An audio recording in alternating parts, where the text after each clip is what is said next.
Greetings, fellow action figure connoisseurs, and welcome to another episode of Digital Caveman Presents Surprise Thursday. I, as always, am your host, the Digital Caveman, and today I will be presenting you with the Mafex number 117 Superman Batman Hush version. Let's get into it!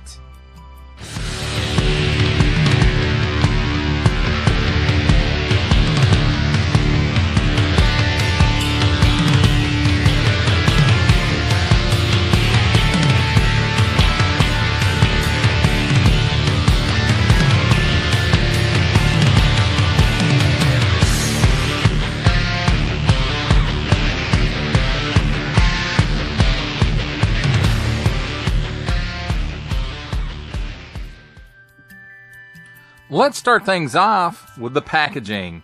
And before we get into the packaging proper, I want to say I bought this on Amazon from Anime Express. And, you know, I was just expecting it to come just like what you're seeing right here. But no, they went the extra step. And to protect the packaging, put it in this protective case. And there was a little note in there with it. And, you know, I going this extra steps, you know, it counts a lot with me. And I'll cover up that QR code because nobody, you know, who knows what you're scanning with a QR code this day. But did the product arrive safely? We're a small Japanese company, including our office dog. And there's a picture of the dog right there. We create plastic packaging to protect product. This costs $2 per item, and we're unsure if it's worth continuing. Could you please leave quick feedback using the QR? It takes just 10 seconds. Your insights help us improve. From all of us and the dog, Shiki. So, and then on the other side, notice, thanks for your purchase. This is a delicate collector's art piece. Please note the following: adult collectible, display only, ultra fragile, breaks easily if forced, no returns after opening, delicate but exquisite quality, happy collecting. So, you know, just even though that's not a handwritten note like on Philogis that I got from Amazon, that seller wrote me a handwritten note, sticky note. But still. So, but anyway, you know, going that extra step and putting that protective case on this, you know, that to me means a lot, even though I probably paid for that $2 packaging, but still. So let's get into the packaging proper. So here we have a nice product shot, Batman Hush. Ooh, tape. Little sliver of the window right here on the top to help some light filter in from the top. And then we've got a nice big window showcasing the whole figure and some of the accessories, not like everything. And then on this side, Batman Hush. And then another product shot, Superman Batman Hush version, action figure, Mafex, Medicom, DC. On the bottom, small print, fine print, legalese print, stuff I don't read. Warning, don't stick things in your pie hole that do not belong there, ages 15 and up. Adult collectible, not a toy. Medicom user support, and there's the number, and then there's a piece of tape here over the actual barcode, and you know, a little holographic sticker right here, made in China print. So I did finally find that. On this side, Batman Hush, and then there's that super Medicom sticker that you use their app and scan it to make sure that it's actually Medicom. And then another nice product shot of Superman. And on this side, Batman Hush DC. Another nice product shot of Superman. Superman Batman Hush version action figure Mafex number 117. Then here on the back, various nice product shots. Batman not included. Batman Hush, Superman Batman Hush version action figure. And let's see what it says. 160 millimeters tall. Mafex DC Comics Hush Superman. And so stuff I can't read, comic, and you know, some other stuff I can't read. Mafex Batman Hush, not included, I'm sure that says. And then it's showing the alternate portraits. DC Batman, WB Batman, all related characters, yada yada yada. Medicom Toy Corporation. So this is all some more small fine legalese print. Mafex number 117, and then there's a shot of some of the pieces included. And that, my friends, is a really long-winded look at the packaging. Let's take a look at the figure and his accessories. And let's start off with something I'm not really going to go a whole lot into depth with. And that's the stand that it comes with. And it has several options. It has a straight post. And you can, you know, fit it in one of these three. I didn't do a very good job there. So you got the base with 3 holes in it. You got a straight pole. You have a hinged pole.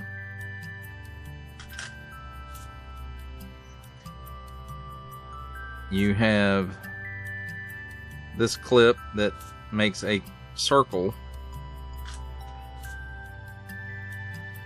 And you have this clip that's made for not going all the way around the figure. And you have this piece as well, which I want to say, I don't know where it goes. So, but it's a, you know, it goes under the figure's crotch. I thought it hooked in here, maybe it doesn't.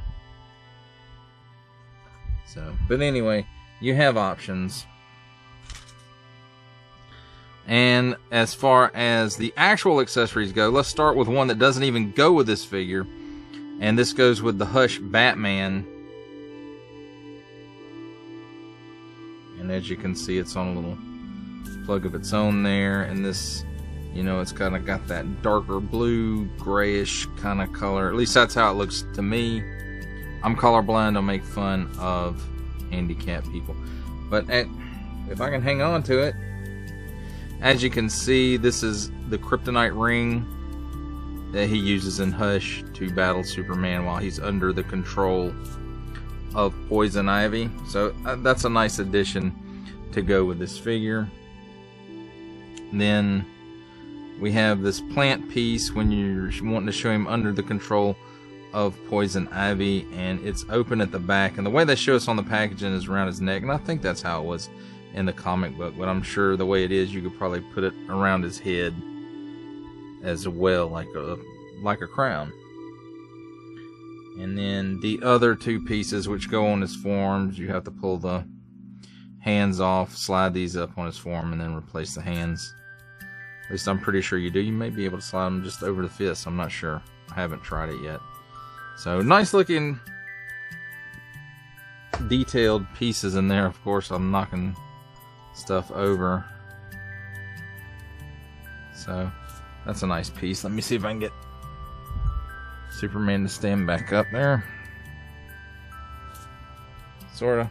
Well, he's standing anyway. So here we have a set of really reaching grabby hands. And you know, like on the hands themselves, it's rather kind of plain. It does have some detail in there. It's got fingernails, but you know, kind of comic booky looking, which is what it should be. By no means is it a bad piece or anything like that. It's just I've seen hands that were a little more detailed. Here's the kind of grabby hands. And as you can see, the level of detail is about the same.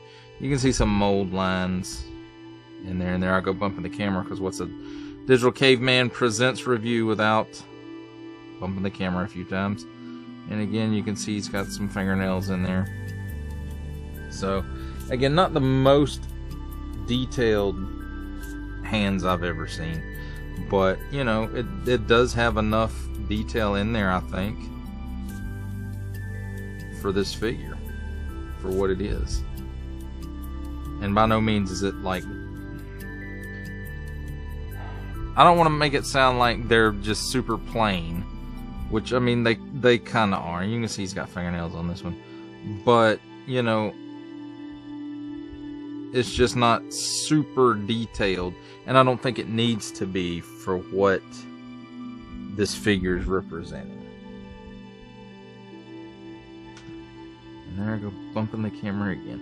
And you can see each pair of hands is a left and a right, except for the Batman hand. And I keep, these don't want to stay on here.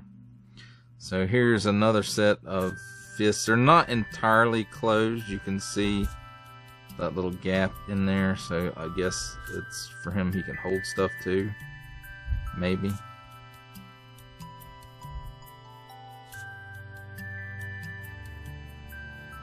So, and again, about the same level of detail, and it does not want to stay on this post.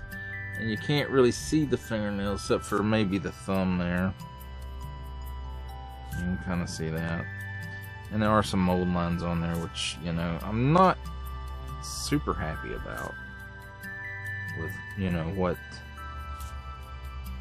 Mafex cost. To me, there should be no blemishes or anything like that. But I suppose it is what it is.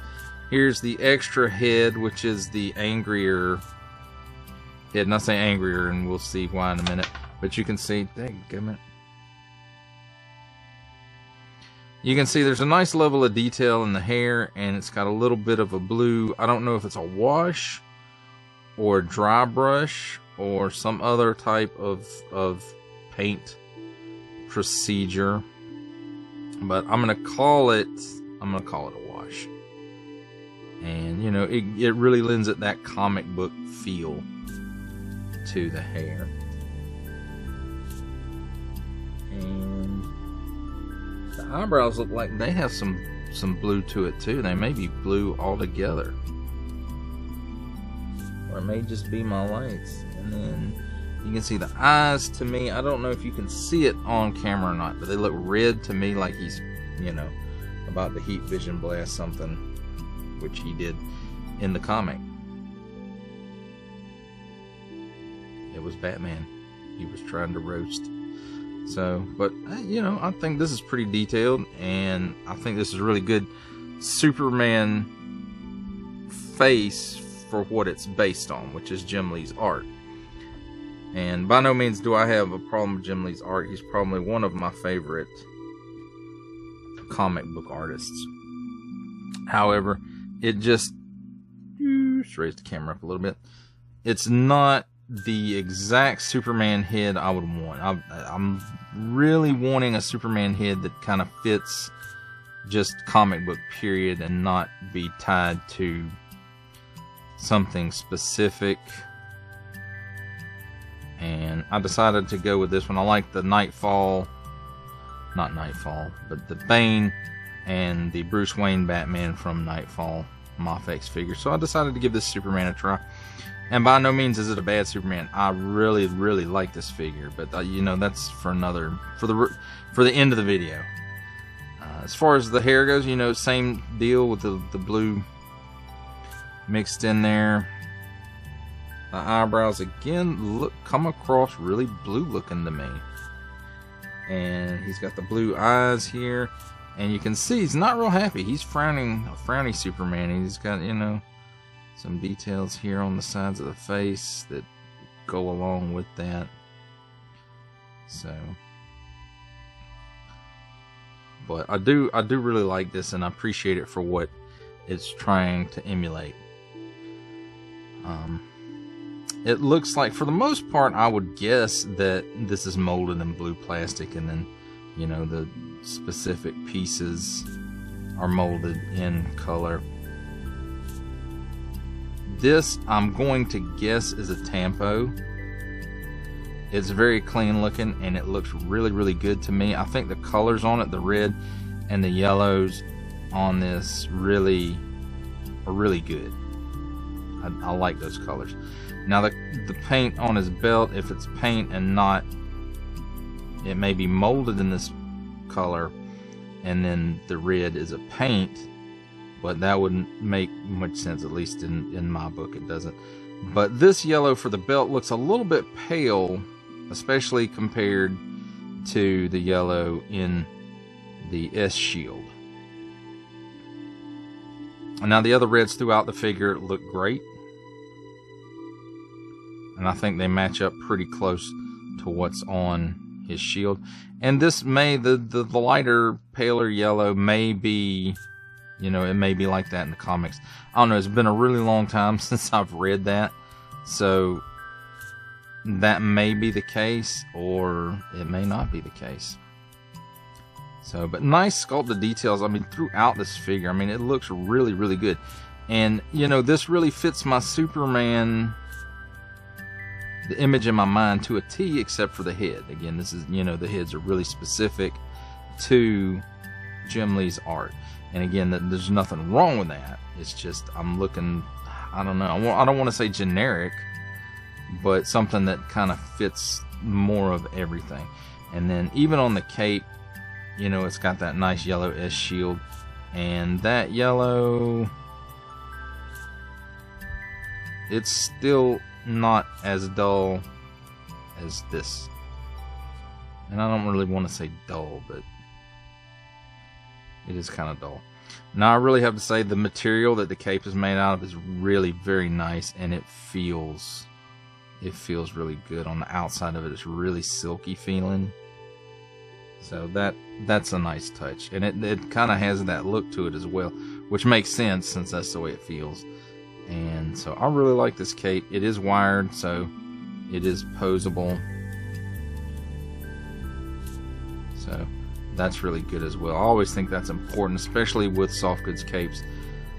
These days, they really should be wired. Now let's take a look at his articulation, other than the cape, because we just kind of looked at that one. So he can look up that far. He can look down that far. He's got chicken neck. He's got waggle. He can do the full exorcist. And the neck, head, and torso are all separate from each other. And I'm guessing there's a dumbbell up here in the top of the head and probably a ball joint at the base of the neck. He's got butterfly in his shoulders. Goes back that far and goes forward that far, which is really cool, at least I think. And it's got a little bit of up and down play in that joint as well. And he can raise his arm up that high, 360 degrees of rotation there at the shoulder. At the upper bicep, another 360 degree rotation. Double hinged pinless elbow, and it gives you that much bend. Now the wrist is on a ball joint. It has a peg going up into the hand and down into the arm as well. So it can be rotated. This one is set to in and out, but you can rotate it around so it can be up and down, or, you know, or even that angle. So that's really cool. He does have a cut here in, I want to say where the chest and the abdomen meet, but it's a little lower than that. And it gives him, well, we'll talk about what all it gives him in just a minute, because it works in combination with some other stuff. But you can get a full 360 degree rotation there, although it is a little bit tight. So I don't know that it's 100% designed to do that. So, but you can do it if you want to.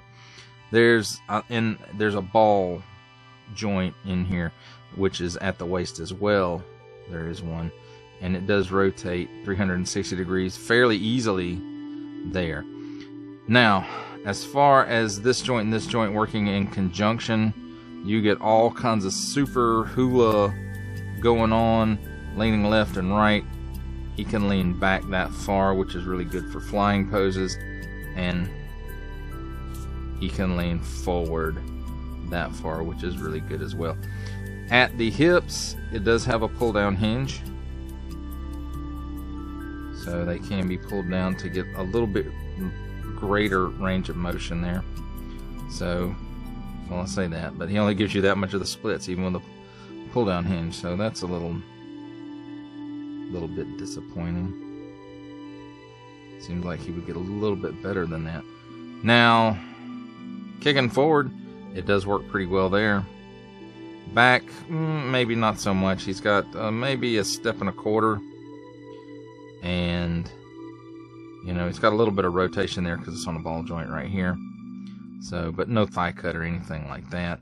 So let's push those back up into position. Double hinged pinless knee, and it gives you that much bend, so that's really cool. And then nothing in the shin. At the ankle, it's that same ball hinge that's in the wrist, and it will let you tilt down that far. It tilts up slightly, not a lot. And then he does have toe tilt. It goes up that far. And then, you know, it does have rocker in there as well. And just like the wrist joint, you know, it can be manipulated to where you can face it different directions if you really need it to. But I don't see why you would.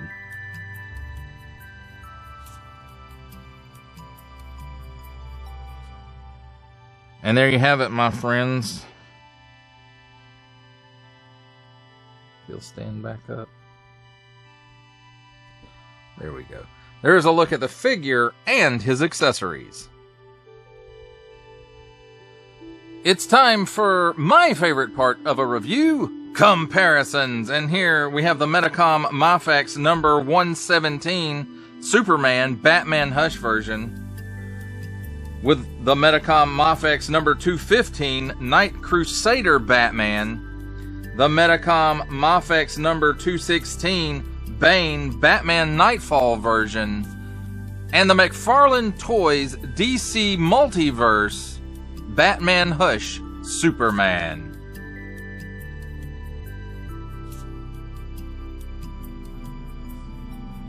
For our final set of comparisons, here we have the Medicom Mafex number 117 Superman Batman Hush version, with from the Marvel Legends series making his cameo appearance Stan the Man Lee, from G.I. Joe Classified series the Hasbro Pulse exclusive Regal variant Cobra Commander, from Star Wars The Black Series the Archive Edition 501st Legion Clone Trooper, and for a 7-inch scale comparison from the Masters of the Universe Masterverse line, the 40th Anniversary He-Man. For final thoughts on the Medicom Mafex number 117 Superman Batman Hush version, I have to say this is almost the Superman that I really want in my collection. It's almost there. The only thing that really keeps this from being that Superman is that it is a very artist-specific head sculpt on this figure. And the artist, of course, being Jim Lee. Not that there's anything wrong with Jim Lee. He just has a very specific look to his art. And when I think of Superman, it's not necessarily Jim Lee's version of that character, even though in the classic suit like this, it's really, really close. But it's almost that Superman that I've been looking for. It's almost there. As far as this figure itself, the sculpt is fantastic. The buck is awesome. It's super. Just to, put that out there. And even though I'm not super enamored with the head because it's, specifically Jim Lee version of the character, which is fine because I knew that going in buying this figure that it was going to be a very artist-specific look to this figure. But the blues, the reds, and most of the yellows are, right there what I think of when I think of Superman. The only one being the yellow of his belt. It's really, really pale and it looks washed out. And other than that, the colors on this are fantastic. Fantastic. He comes with plenty of hand options. He comes with, an alternate head. He comes with an alternate hand for Hush Batman. with the kryptonite ring on it. So I think that was a really cool addition for this figure. Very specific to the storyline when they faced off, when Superman was, of course, under the control of Poison Ivy. The articulation is fantastic. The range of motion is fantastic. The wired cape is fantastic. Now, with all that said, if this guy isn't in your budget and you want a Hush version of Superman, the McFarlane DC Multiverse Superman is not a bad version of Superman. There's just some inconsistencies with the buck that they chose to use it. It's not plain and flat. It does have some detail in it, so it kind of takes it out of that classic look just a little bit, for me at least. And then, of course, you know, the proportions on McFarlane are the proportions on McFarlane. That's the way it is, and you either like it or you hate it or you tolerate it. It's one of those three. And the head sculpt on that one feels a little bit squished. When looking at this one, you go back and you look at the art. This one is much more accurate than the McFarlane version. But again, if you don't want to shell out the money for this version, you know, that McFarlane version is a nice in between nothing and this one. So that's, I don't know how else to phrase it. And, you know, like I said, everything, this one is almost perfect to me. It's just that head looking, you know, having that very specific Jim Lee look to it. And when I think of Superman, what I'm really looking for, I don't want to say a generic looking Superman, but one that is very much of the 80s, the late 80s. And not an artist specific look to it. I don't want a John Byrne Man of Steel Superman. That's not what I'm saying. I want one that kind of fits all of that, you know, the 80s and the early 90s. Just something that kind of fits all of that. And like I said, this one is here except for the head. And the head is nothing wrong with it. It's just very Jim Lee. Very artist specific. And, you know, both heads, and I understand why, because of the storyline, you know, no happy heads for Superman. No happy portraits, I guess you could say. And, you know, it's kind of a shame, but I understand why they did that with this particular, the Hush version of Superman, because he was under the control of Poison Ivy. And spoiler alert, if you haven't read, and you know, that comic, it's quite old by now. But anyway, the figure itself it's a fantastic figure. The only other thing that I'm going to mention that is kind of a nitpick for me, I guess, as you see as he goes along the back here, right above the S Shield logo, you can tell like the cape just kind of sticks up at a point right there. It doesn't lay naturally along his back like it should, and I think that's the way it was cut, along with the way that it is, you know, attached to the figure. But it's not that big a deal. How often are you going to be looking at Superman's, you know, the back of his cape anyway? You certainly, well, shouldn't be displaying it that way, but, you know, display your stuff how you choose to, I suppose. But overall, very, very high marks for this figure. And I'm still going to be on the lookout. Maybe I can find just a portrait to go on this figure that fits what I'm looking for. Maybe. I'll have to look around and see. But high marks on this figure, as in most Mafex, at least all the ones that I have reviewed. This is the third one. So, well, that does it for the review. I hope that you enjoyed it. I enjoyed making it. only support from viewers like you make this programming possible. Each view does count, and I do appreciate each and every single view that I receive. Thank you, and thank you so very, very much for supporting this channel through viewing. If you are interested in supporting my channel further, I am now offering memberships at various tiers. Click the join button on my YouTube page, or check this video's description for the link and see if any membership offers are right for you, but only if you are in a position to do so. Comment below, like, share, subscribe if you would like to see more content, or just help channel grow, or both, that's even better.